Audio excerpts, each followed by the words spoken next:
Never bet the devil your head. A Tale with a Moral by Edgar Allan Poe 1850. Contal que las costumbres de un autor, says Don Thomas de las Torres, in the preface to his amatory poems Son puras y castas, importa muy poco que no son igualmente severas sus obras, meaning, in plain English, that, provided the morals of an author are pure personally, it signifies nothing what are the morals of his books.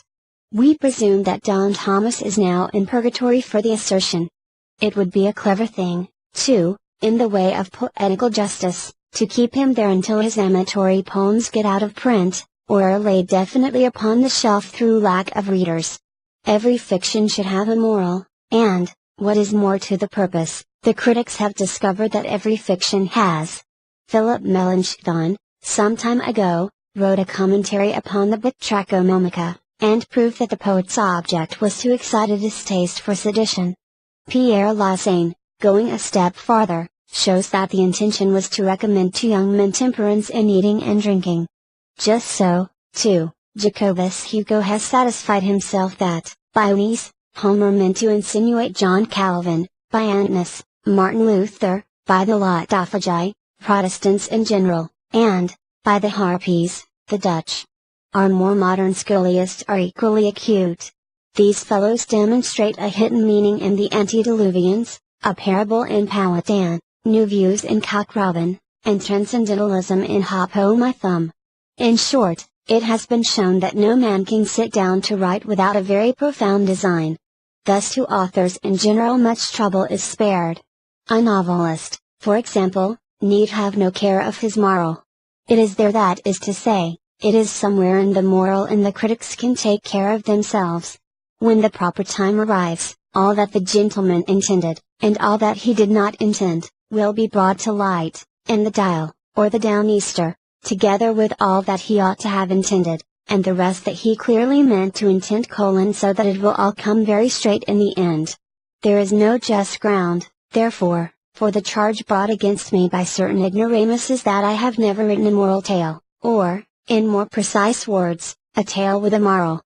They are not the critics' prey destined to bring me out, and develop my morals: that is the secret. By and by the North American Quarterly humdrum will make them ashamed of their stupidity.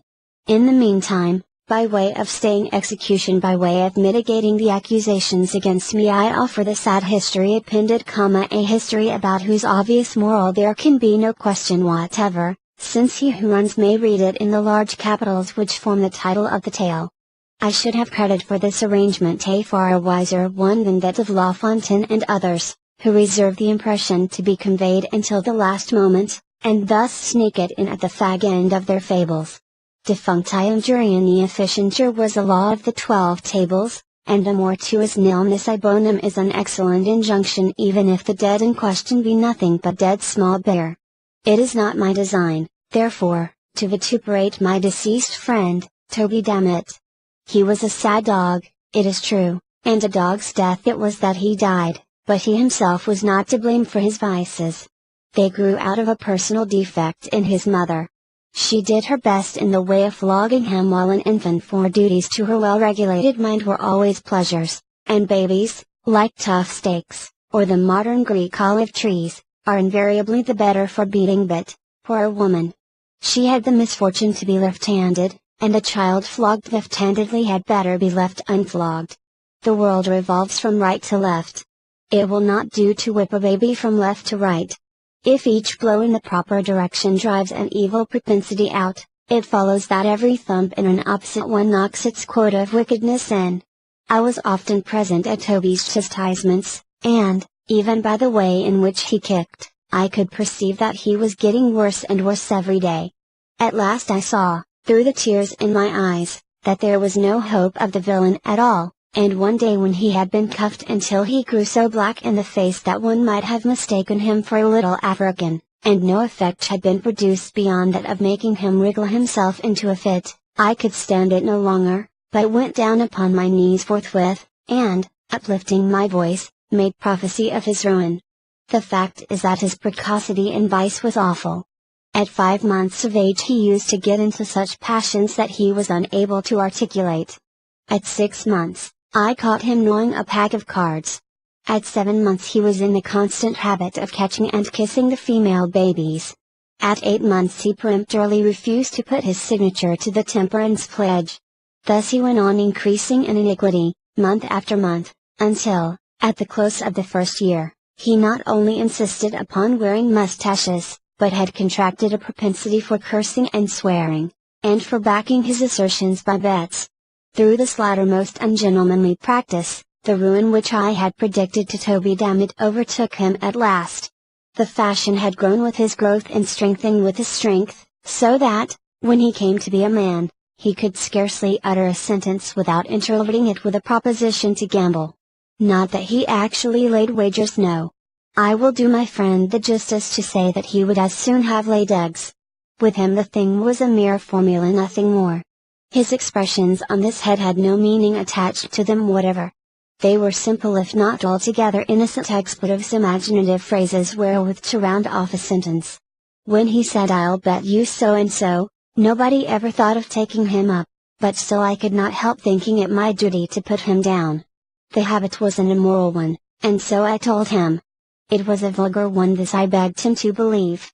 It was discountenanced by society, here I said nothing but the truth. It was forbidden by Act of Congress, here I had not the slightest intention of telling a lie. I remonstrated, but to no purpose. I demonstrated in vain. I entreated, he smiled. I implored, he laughed. I preached, he sneered. I threatened, he swore. I kicked him, he called for the police. I pulled his nose, he blew it, and offered to bet the devil his head that I would not venture to try that experiment again. Poverty was another vice which the peculiar physical deficiency of Dammit's mother had entailed upon her son.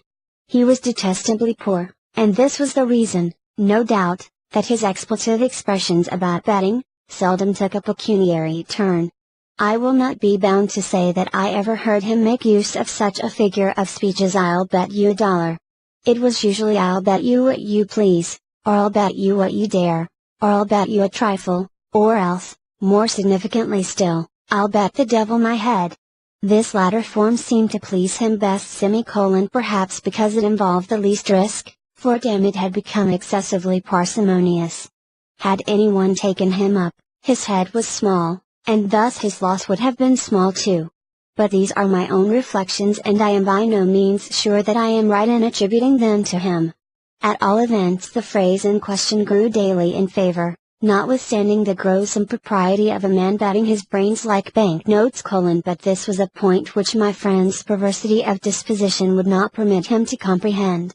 In the end, he abandoned all other forms of wager, and gave himself up to "I'll bet the devil my head," with a pertinacity and exclusiveness of devotion that displeased not less than it surprised me. I am always displeased by circumstances for which I cannot account. Mysteries force a man to think, and so injure his health. The truth is, there was something in the air with which Mr. Dammit was wont to give utterance to his offensive expression, something in his manner of enunciation which at first interested, and afterwards made me very uneasy, something which, for want of a more definite term at present, I must be permitted to call queer, but which Mr. Coleridge would have called mystical, Mr. Kent pantheistical, Mr. Carlyle twistical, and Mr. Emerson hyperquisitistical. I began not to like it at all. Mr. Dammit's soul was in a perilous state. I resolved to bring all my eloquence into play to save it. I vowed to serve him as St. Patrick, in the Irish Chronicle, is said to have served the toad, that is to say, awaken him to a sense of his situation. I addressed myself to the task forthwith. Once more I betook myself to remonstrance. Again I collected my energies for a final attempt at expostulation. When I had made an end of my lecture, Mr. Dammit indulged himself in some very equivocal behavior. For some moments he remained silent, merely looking me inquisitively in the face. But presently he threw his head to one side, and elevated his eyebrows to a great extent. Then he spread out the palms of his hands and shrugged up his shoulders. Then he winked with the right eye. Then he repeated the operation with the left. Then he shut them both up very tight. Then he opened them both so very wide that I became seriously alarmed for the consequences. Then, applying his thumb to his nose, he thought proper to make an indescribable movement with the rest of his fingers. Finally, setting his arms akimbo, he condescended to reply. I can call to mind only the beads of his discourse. He would be obliged to me if I would hold my tongue. He wished none of my advice. He despised all my insinuations. He was old enough to take care of himself. Did I still think him baby, damn it? Did I mean to say anything against his character? Did I intend to insult him? Was I a fool? Was my maternal parent aware, in a word, of my absence from the domiciliary residence?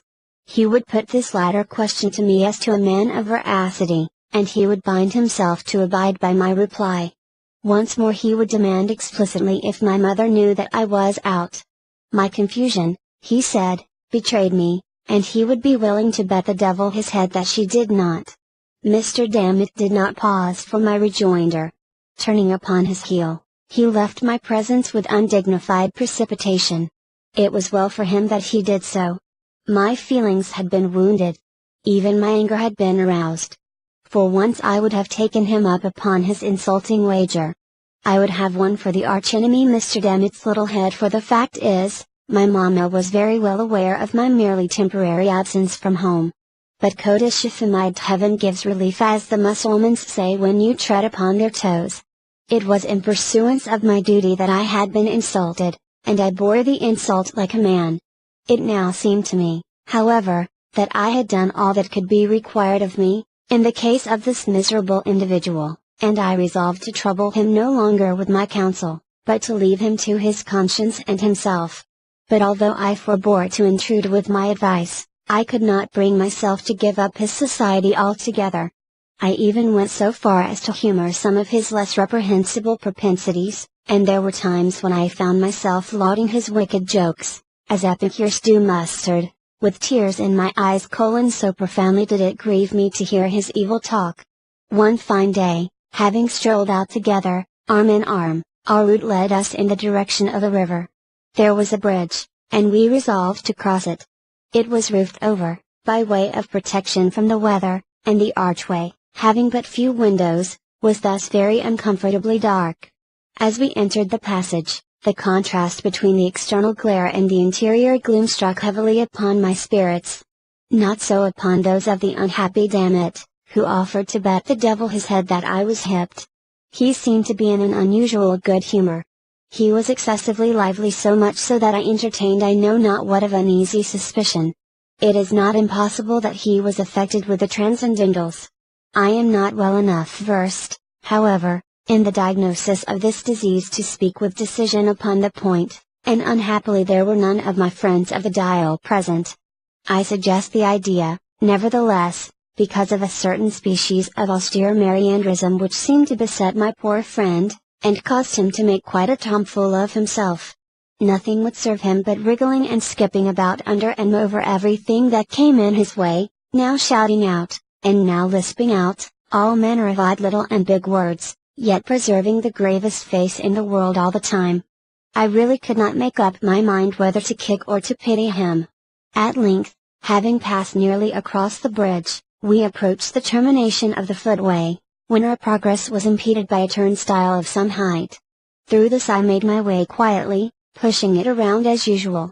But this turn would not serve the turn of Mr. Dammit. He insisted upon leaping the stile, and said he could cut a pigeon wing over it in the air. Now this, conscientiously speaking, I do not think he could do. The best pigeon winger over all kinds of style was my friend Mr. Carlyle, and as I knew he could not do it, I would not believe that it could be done by Toby Dammit. I therefore told him, in so many words, that he was a braggadocio, and could not do what he said. For this I had reason to be sorry afterwards, for he straightway offered to bet the devil his head that he could.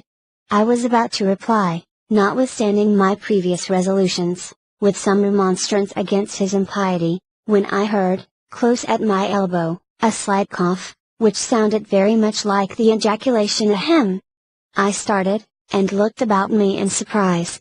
My glance at length fell into a nook of the framework of the bridge, and upon the figure of a little lame old gentleman of venerable aspect. Nothing could be more reverend than his whole appearance, for he not only had on a full suit of black, but his shirt was perfectly clean and the collar turned very neatly down over a white cravat, while his hair was parted in front like a girl's. His hands were clasped pensively together over his stomach, and his two eyes were carefully rolled up into the top of his head. Upon observing him more closely, I perceived that he wore a black silk apron over his small clothes, and this was a thing which I thought very odd. Before I had time to make any remark, however, upon so singular a circumstance, he interrupted me with a second ahem. To this observation I was not immediately prepared to reply. The fact is, remarks of this laconic nature are nearly unanswerable. I have known a quarterly review nonplussed by the word fudge. I am not ashamed to say, therefore, that I turned to Mr. Dammit for assistance. "Dammit," said I, "what are you about? Don't you hear ? The gentleman says ahem." I looked sternly at my friend while I thus addressed him, for, to say the truth, I felt particularly puzzled, and when a man is particularly puzzled he must knit his brows and look savage, or else he is pretty sure to look like a fool. "Damn it," observed I, although this sounded very much like an oath, than which nothing was further from my thoughts. "Damn it," I suggested, "the gentleman says ahem." I do not attempt to defend my remark on the score of profundity. I did not think it profound myself, but I have noticed that the effect of our speeches is not always proportionate with their importance in our own eyes, and if I had shot Mr. D. through and through with a Paxson bomb, or knocked him in the head with the poets and poetry of America, he could hardly have been more discomfited than when I addressed him with those simple words, "Damn it, what are you about? Don't you hear? The gentleman says ahem." "You don't say so?" gasped he at length, after turning more colors than a pirate runs up, one after the other, when chased by a man of war. "Are you quite sure he said that? Well, at all events I am in for it now, and may as well put a bold face upon the matter. Here goes, then ahem." At this the little old gentleman seemed pleased, God only knows why. He left his station at the nook of the bridge, limped forward with a gracious air, took Dammit by the hand and shook it cordially, looking all the while straight up in his face with an air of the most unadulterated benignity which it is possible for the mind of man to imagine. "I am quite sure you will win it, Dammit," said he, with the frankest of all smiles, "but we are obliged to have a trial, you know, for the sake of mere form." "Ahem!" replied my friend, taking off his coat, with a deep sigh, tying a pocket handkerchief around his waist, and producing an unaccountable alteration in his countenance by twisting up his eyes and bringing down the corners of his mouth. "Ahem! And ahem!" said he again, after a pause, and not another word more than ahem. Did I ever know him to say after that? "Aha!" thought I, without expressing myself aloud. This is quite a remarkable silence on the part of Toby Dammit, and is no doubt a consequence of his verbosity upon a previous occasion. One extreme induces another. I wonder if he has forgotten the many unanswerable questions which he propounded to me so fluently on the day when I gave him my last lecture? At all events, he is cured of the transcendentals. "Ahem!" here replied Toby, just as if he had been reading my thoughts, and looking like a very old sheep in a reverie. The old gentleman now took him by the arm, and led him more into the shade of the bridge a few paces back from the turnstile. "My good fellow," said he, "I make it a point of conscience to allow you this much run. Wait here, till I take my place by the stile, so that I may see whether you go over it handsomely, and transcendentally, and don't emit any flourishes of the pigeon wing. A mere form, you know. I will say 1, 2, 3, and away. Mind you, start at the word away." Here he took his position by the stile, paused a moment as if in profound reflection, then looked up and, I thought, smiled very slightly, then tightened the strings of his apron, then took a long look at Dammit, and finally gave the word as agreed upon. 1, 2, 3 and away. Punctually at the word away, my poor friend set off in a strong gallop. The stile was not very high, like Mr. Lord's, nor yet very low, like that of Mr. Lord's reviewers, but upon the whole I made sure that he would clear it. And then what if he did not? That was the question. What if he did not? What right, said I, had the old gentleman to make any other gentleman jump? The little old didn't carry one. Who is he? If he asks me to jump, I won't do it, that's flat, and I don't care who the devil he is. The bridge, as I say, was arched and covered in a very ridiculous manner, and there was a most uncomfortable echo about it at all times, an echo which I never before so particularly observed as when I uttered the 4 last words of my remark. But what I said, or what I thought, or what I heard, occupied only an instant. In less than 5 seconds from his starting, my poor Toby had taken the leap. I saw him run nimbly, and spring grandly from the floor of the bridge, cutting the most awful flourishes with his legs as he went up. I saw him high in the air, pigeon winging it to admiration just over the top of the stile, and of course I thought it an unusually singular thing that he did not continue to go over. But the whole leap was the affair of a moment, and, before I had a chance to make any profound reflections, down came Mr. Dammit on the flat of his back, on the same side of the stile from which he had started. At the same instant I saw the old gentleman limping off at the top of his speed, having caught and wrapped up in his apron something that fell heavily into it from the darkness of the arch just over the turnstile. At all this I was much astonished, but I had no leisure to think, for Dammit lay particularly still, and I concluded that his feelings had been hurt, and that he stood in need of my assistance. I hurried up to him and found that he had received what might be termed a serious injury.